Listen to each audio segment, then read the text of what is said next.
He's the one who spins the wheel. Yeah, it's just me. She's the one who turns the letters.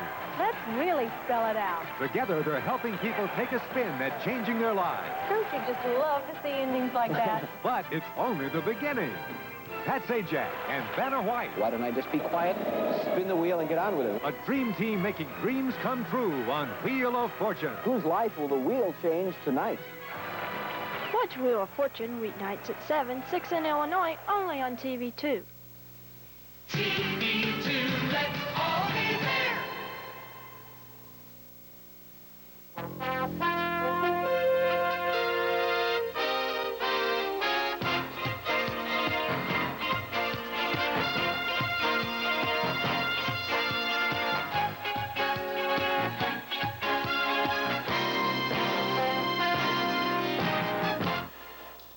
Good evening, I'm Mark Allen. And I'm Johnny Palmer.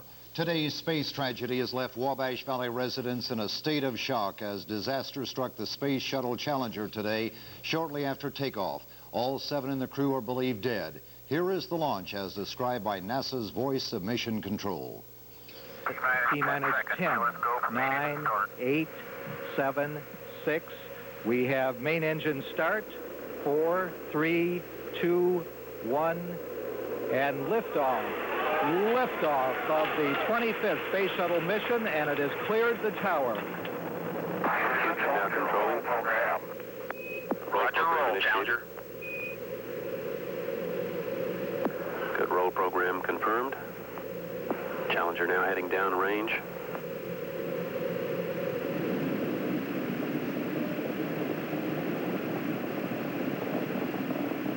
Engines beginning throttling down now at 94%. Normal throttles for most of the flight, 104%. We'll throttle down to 65% shortly. Engines at 65%, 3 engines running normally, 3 good fuel cells, 3 good APUs.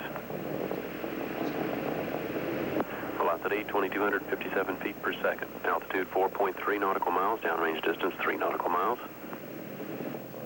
Then, as the astronauts eased Challenger up to full throttle, the tragedy struck. 3 engines now at 104%. Challenger, go at throttle up. Challenger, go at throttle up.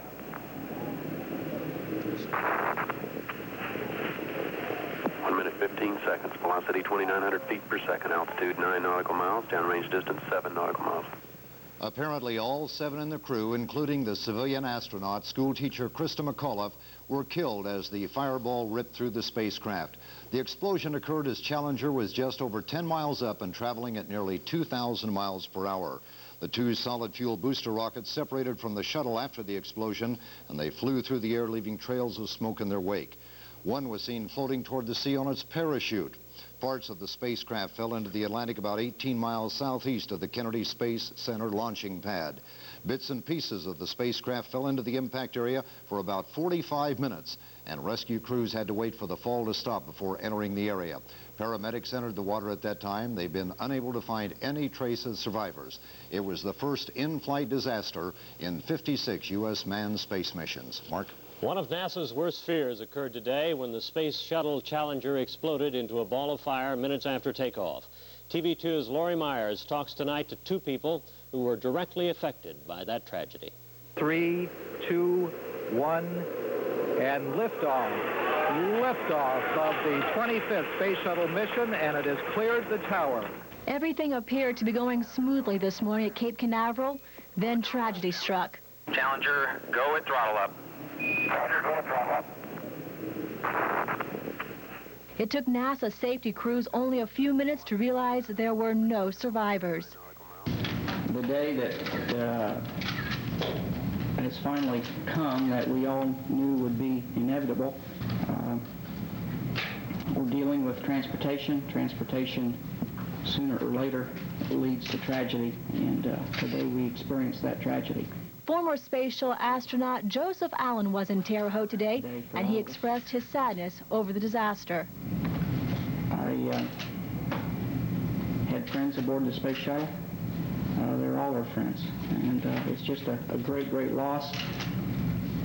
My thoughts at the moment are really with their families, and will continue to be for some time. On board today's flight was Krista McCullough, the first civilian passenger and the first school teacher. It's not often that a teacher is at a loss for words. I know my students wouldn't think so. I've made 9 wonderful friends over the last 2 weeks. And when that shuttle goes, they might be one body. But there's going to be 10 souls that I'm taking with me. You think to yourself, my God, is this a joke? You know, is this really true? West Vigo school teacher Stephen Tucker was once considered a possible candidate for this flight, and he was shocked over today's news. Of course, I acquainted with Krista because she's a teacher. There's 114 of us right now crying at our school, so I saw them Sunday. Every one of us were together Sunday, shaking hands and saying, well, we'll see you soon, you know. And here it is Tuesday, and Krista's gone. Following today's disaster, an investigation will be made into the explosion of the space shuttle, but according to Joseph Allen, the program will continue. It is absolutely essential to this nation, and it's important to continue. I will tell you also that the crew members aboard today would say the very same thing. Love you. All right. I'll see you later, alligator. Reporting from Terre Haute, this is Lori Myers for TV2 Eyewitness News.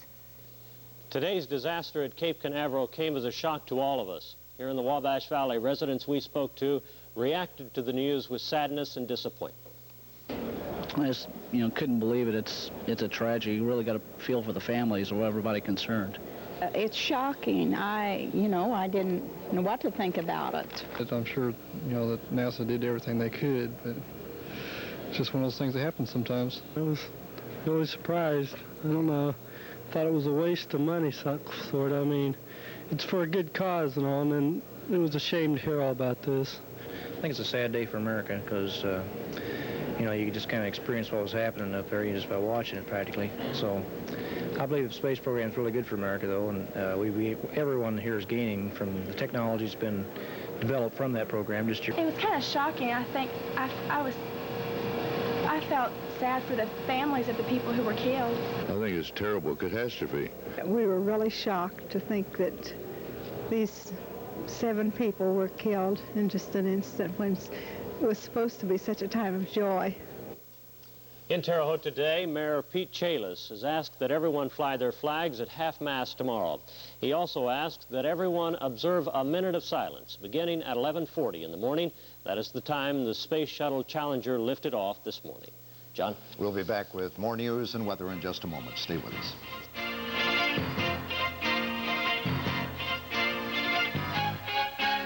Because you can't afford to miss. A plane crash in Daviess County, Indiana, killed 2 people Monday evening. The plane's pilot, 57-year-old McKinley Thompson of Chicago, and a passenger, 41-year-old Willie Mae Hall of Bangor, Michigan, died in the crash. TV2's Jeff Newmeyer has more on the story.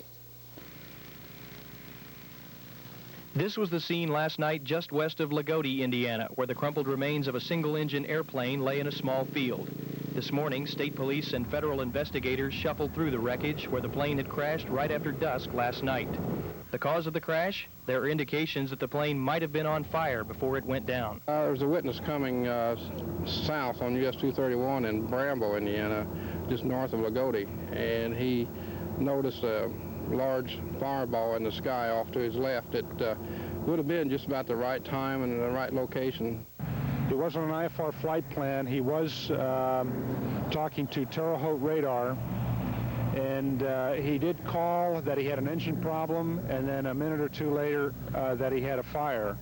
Tony Bledsoe was nearby when the accident took place. Heard a noise, but it sounded like a plane in distress. I was laboring real heavily to stay in the air. And the noise went away. I heard what sounded like a crash. And the fiery crash claimed the lives of the 2 people riding on board, but the disaster could have been much worse. The plane smashed into the ground just a short distance away from this Lagodi Nursing Center. Measurements taken at the site showed the plane came to rest only 120 feet from the corner of the nursing center. Plus, the angle of the slide after ground impact indicates the pilot veered to the left, away from the nursing center that houses over 40 residents. The investigators are continuing to scramble for more information about the crash. Autopsies have been done on the victims to try and help find answers to some of the more difficult questions. From Davies County, Indiana, this is Jeff Newmeyer for TV2 Eyewitness News. Coming up in a moment, Carrie Dean will have the weather outlook. A few snow flurries across the region this morning. However, the good news is I guess the temperatures have moderated somewhat. Oh, yes. Due to the fact we had cloud cover last night, did not get, well, got down to 0, so I guess that is not... Nice warming trend, though. Real good news. Yes, some warming.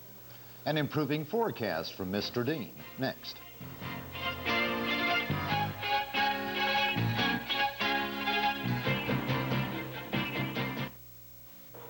Hi, everyone. With a little bit of moisture added to the atmosphere, we have cloud cover and also a few snow flurries forecast for later on tonight.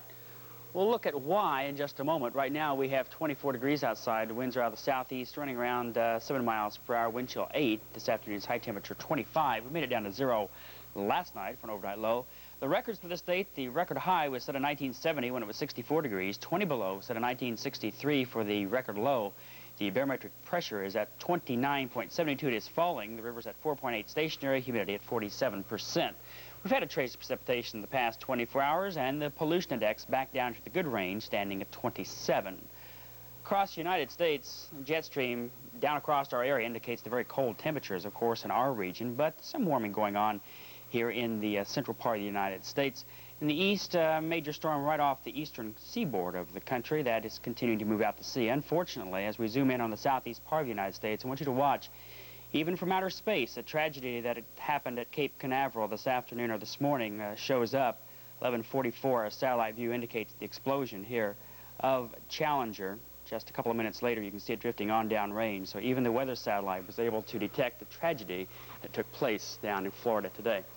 The national map tonight, the low-pressure center moving down from Canada. That's a little Alberta Clipper, and it's going to move down across our area. In doing so, a chance of snow. As a matter of fact, north of Terre Haute, maybe 1 or 2 inches across northern Indiana and northern Illinois. But the track is such that it's going to move down just about over Terre Haute to Lafayette. The heaviest snow, 1 to 2 inches, will be north of our area. Scattered amounts around 1 inch in our region and much lesser down along the Ohio and Mississippi rivers. Behind this, it is cold, and it's going to stay cold for the next couple of days. Right now, we're getting southerly flow into the system, but the flow is not that rapid at the current time, so don't expect too much in the way of intensification on that system. Along the west coast, not much of a change in the past 2 days. Snow at the higher elevations and rain at the lower elevations.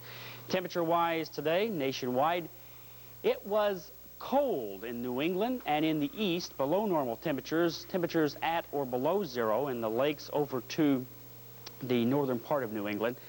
Temperatures, you'll notice in the purple area tonight, dropping back down to 0 or below in the northern plains, northern part of New England.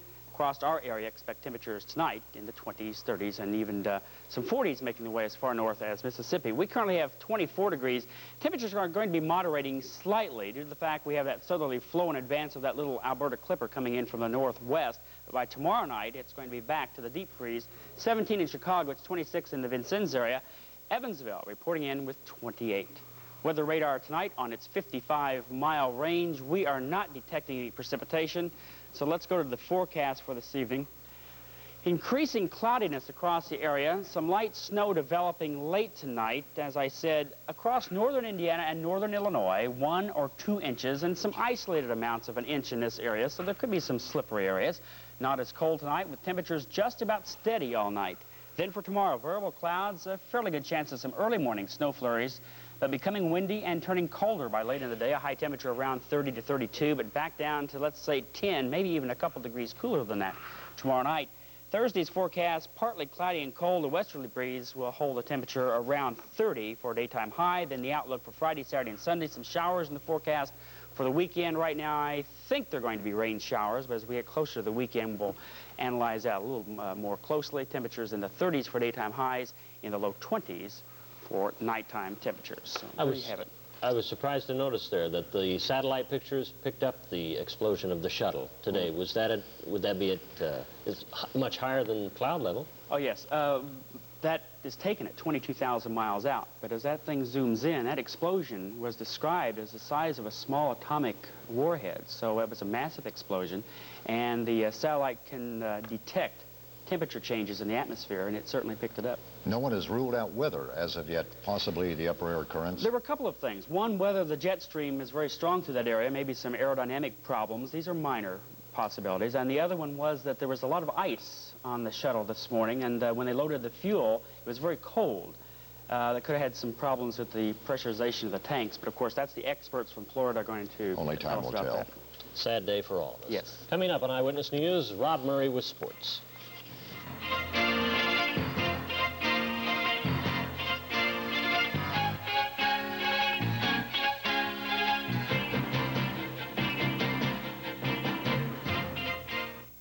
The flu bug is struck, and Dennis Campbell has taken the third strike, so Rob Murray is at the sports desk tonight. I think I got one against me, but hey, you know. Just don't get three, buddy. Called into action, and I'm here. Hi, everyone. Despite their one loss, the Marion Giants remain at the top of this week's Indiana high school basketball poll. The Giants received 17 of a possible 22 first-place votes to edge out Indianapolis Broad Ripple, who is unbeaten in their first 15 games. Number 3 is Noblesville, followed by LaPorte and Lafayette Jeff at 12 and 2, rounding out the top 5. Then at number 6 comes Muncie Central, followed by Michigan City Elston. Newcastle is at 8th, followed by Shelbyville, and Valparaiso at 10 and 3 is in the 10th position. There will be a few high school games around the area this evening. Here in Indiana, South Vermilion will play at Turkey Run, while over in Illinois, Paris travels to Charleston, and in the losers bracket game at the Little Illini Tourney, Marshall will battle Oblong. Moving to college basketball now, only 3 top 20 teams will be in action tonight. 5th-ranked Kansas will be on the road facing the Iowa State Cyclones. In other action will be number 10 Syracuse traveling to Boston College, and 15th-ranked Louisville will be trying to bounce back from Saturday's loss to Kansas as they are at home against LaSalle. Locally, Indiana State and Rose-Hulman will be taking the night off.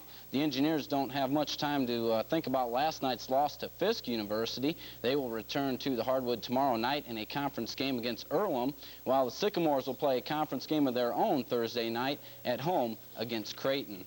In other top 20 action last night, the Memphis State Tigers proved why they are the 2nd-ranked team in the nation as they defeated the Virginia Tech Hokies 83-61. It was the Virginia Tech Hokies out to a quick 8-0 lead last night as Bobby Beecher here hit 2 of his 13 early in the contest. Andre Turner broke the ice for the Memphis State Tigers with an acrobatic drive right down the lane. Nice shot. Turner had 16 on the night. It was Turner again as Memphis State will take his first lead of the night here, 11-10, and from that point, they hardly looked back. Memphis State stretched its 6-point halftime lead to 21 as Dwight Boyd will get 2 of his 12 points right here on the rebound. Scoring honors, however, went to Baskerville Holmes. Now there's a name. He gets 2 of his 19 as Memphis State coasted to an 83-61 victory. Tigers now 20-0 on the season. Virginia Tech falls to 16-4. Jack Gregory, NBC News. Finally tonight, the NFL Players Association has charged that the New England Patriots have taken a vigilante approach by adopting voluntary drug testing, and the union says it plans to file unfair labor charges against the NFL club. The Patriots players voted in a team meeting yesterday to become the first NFL team to voluntarily accept drug testing. The vote followed disclosure of a drug problem involving up to 24 of the New England players. So that'll do it. Hopefully tonight we'll have some highlights from some of those top 20 games tonight, or maybe some NBA. Who knows? You're feeling queasy? I feel a little better now. Well, I hope so, because Mark just said, well, you can go ahead and do sports tonight. Thank you. There you go. Higher prices on the Terre Haute cash grain market today. Wheat was off the board. Corn $2.41 up 5. Oats $1.45 unchanged. Milo advanced 5 cents, and beans at $5.35 up 5. Chicago Board of Trade closing future prices also provided by the Graham Grain Company. March wheat was up 3 1/4. March corn up 2 3/4. March oats up 3 1/4, and March beans up 1/2. At Indianapolis, the livestock market, hog trading was very slow, unevenly steady with the top of 46.75. Cattle trading mostly steady. Steers 61.50 and heifers at 60.75. Not enough sheep trading to test the market. In New York today, gold was down 50 cents at $3.53 even, while silver at $6.15, losing 2 cents.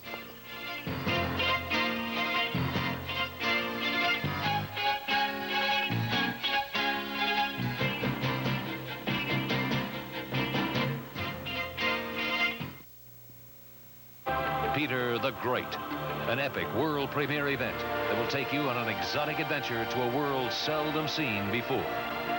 I'm going to drag you, kicking and screaming if I have to, into the modern world. The incredible man who turned a backward country into present-day Russia. Against force, there's only one weapon: force. Filmed in the Soviet Union. History is repeating itself. A sweeping panorama of the people and times that revolutionized a nation. I can offer you whatever I have. The lover who made a peasant woman a queen. You I need. You're my strength. The conqueror, betrayed by his own son. The legend of Russia's greatest hero. Let them go to hell! Laurence Olivier, Vanessa Redgrave, Omar Sharif, Ursula Andress, Mel Ferrer, Lily Palmer, Trevor Howard, Elke Summer, and Maximilian Schell star in Peter the Great this February.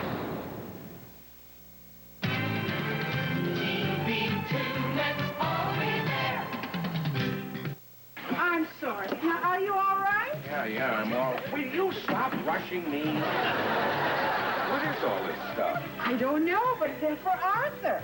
Well, no air holes. Air holes? Yeah, girls mailed themselves to the fonts.